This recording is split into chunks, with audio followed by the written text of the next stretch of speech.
नमस्कार, मैं वैद राजदीप पाटिल नागराती चिकित्सक समूह वती आप सबका स्वागत करता हूं। और हम आज भी अग्नि के बारे में बात करेंगे। तो ये जो अग्नि है, यह अग्नि हमारी मूलभूत प्रकृति है, यानी कि सार्वदेहिक हमारी जो भी संरचना है और उसके जो व्यापार है। और या तो आप ये कहें कि बलवर्ण सुख है, उसका मूलभूत कारण ये अग्नि है। और यही अग्नि हमारी प्रकृति है। हमारा शरीर का व्यापार यह अग्नि के अधीन और अग्नि के मुजब हमारा व्यापार चलता है। और यह अग्नि से ही विकृतिकरण प्रक्रिया शुरू होती है। तो इसी कारण हमारे यहाँ अग्नि की चिकित्सा का प्राधान्य दिया गया है कि सर्व प्रयत्न वनिम रक्षित। यह कारण हमें दिया गया है क्योंकि हमें अग्नि का बंधारण, अग्नि का संरक्षण करते हुए विकृतिकरण प्रक्रिया को तोड़ना है और प्रकृति का संरक्षण करना है। तो ये आप समझे कि अग्नि मूलभूत प्रकृति है और अग्नि बिगड़ने से हमारे शरीर के अंतर्गत विकार प्रकृति का निर्माण होता है। तो यह विकार प्रकृति क्या है? विकार प्रकृति के अंतर्गत आता है अग्नि, सामता, दोष और दूष्य। यानी कि यह विकार प्रकृति अग्नि, सामता, दोष और दूष्य बनाने का काम या उसको निर्माण करने का काम अग्नि के आवरण से होता है। यानी कि अग्नि बिगड़ने से, प्रकृति बिगड़ने से शरीर के अंतर्गत विकार प्रकृति के घटक अग्नि, सामता, दोष और दूष्य निर्माण होते हैं। और यह विकार प्रकृति के घटक अग्नि, सामता, दोष और दूष्य आगे जाके अधिष्ठान को बिगाड़ते हुए विकार, रोग, व्याधि प्रकार के समुत्थान तैयार करते हुए अनेक प्रकार के व्याधि समूह निर्माण करते हैं। तो विकार प्रकृति, अधिष्ठान और समुत्थान, जिसको संहिता में त्रिविध बोध्य संग्रह कहा गया है, इसका मूल आधार अग्नि है। यानी कि अग्नि से विकार प्रकृति निर्माण होती है, अधिष्ठान बिगड़ते हुए समुत्थान तैयार होकर अनेक प्रकार के व्याधि समूह निर्माण होते हैं। तो इसीलिए वैद श्री सुरानी साहिब ने, गोविंद साहिब ने यहाँ पे हमें अग्नि की चिकित्सा और अग्नि की विकृति के निदान पे भार करने के लिए हमें अवश्य में सिखाया है कि अग्नि के ऊपर हमें मूलभूत रूप से आधार देना चाहिए।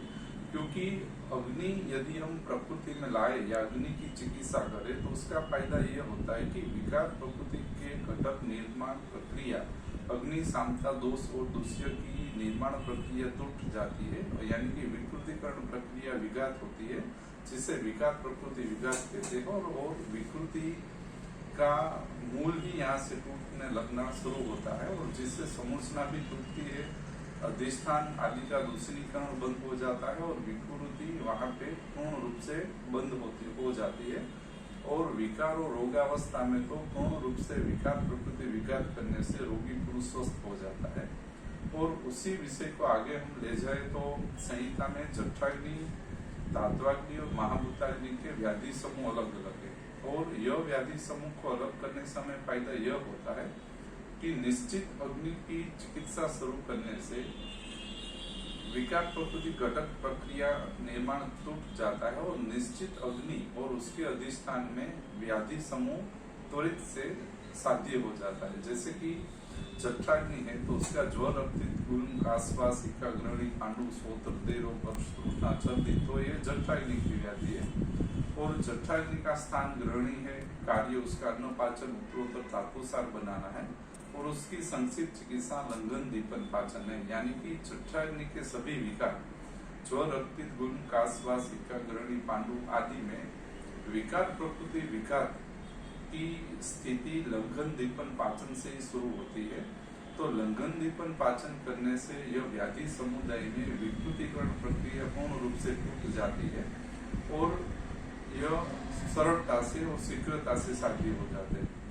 इसी रीते आते हैं धात्वाग्नि। तो विद्युति, कुष्ठ, प्रमेय, विसर्प, शोथ, पांडु शोथ और आदि धात्वाग्नि पदोषक विकार है। और यह धात्वाग्नि पदोषक जो विकार है उसमें भी यदि आप निश्चित धात्वाग्नि की चिकित्सा अनुसार यदि आगे जाए तो उस अधिष्ठान और अग्नि में विकृतिकरण प्रक्रिया टूट जाती है। जैसे कि रसाग्नि, रस धात्वाग्नि है, उसका स्थान है हृदय और रसवाद धमनी, उसका कार्य है प्रेरण यानी पोषण देना।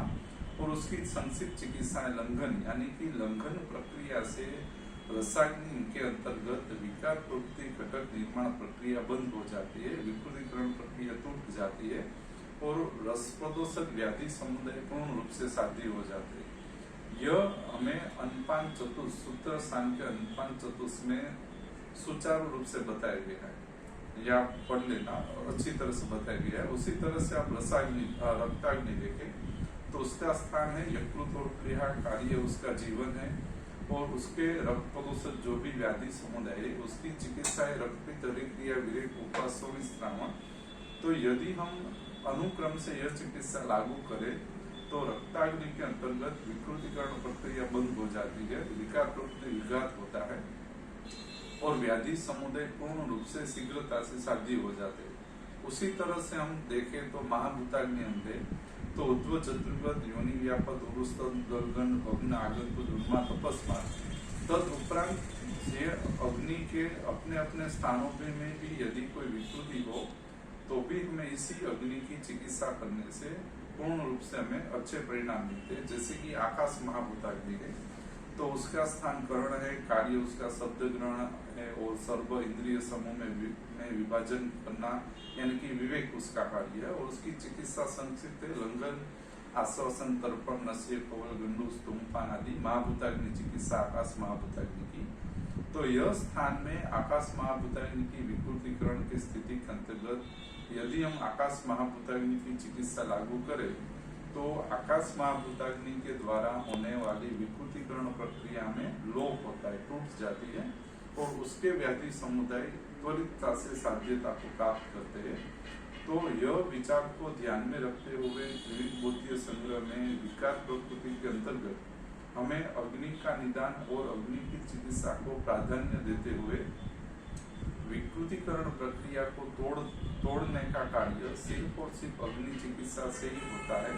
तो यह विकार प्रकृति विकार और विकृतीकरण प्रक्रिया तोड़ने के लिए अग्नि का निदान, अग्नि के व्याधि समुदाय और उसकी चिकित्सा से हमें अग्नि शांता दोष और दूष्य यह विकार प्रकृति के घटक की विकृतीकरण प्रक्रिया टूट जाती है और अवश्य में हमें त्वरित चिकित्सा प्राप्त होती है।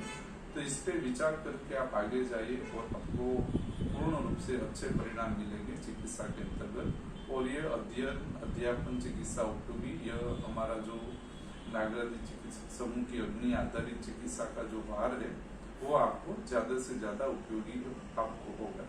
आभार।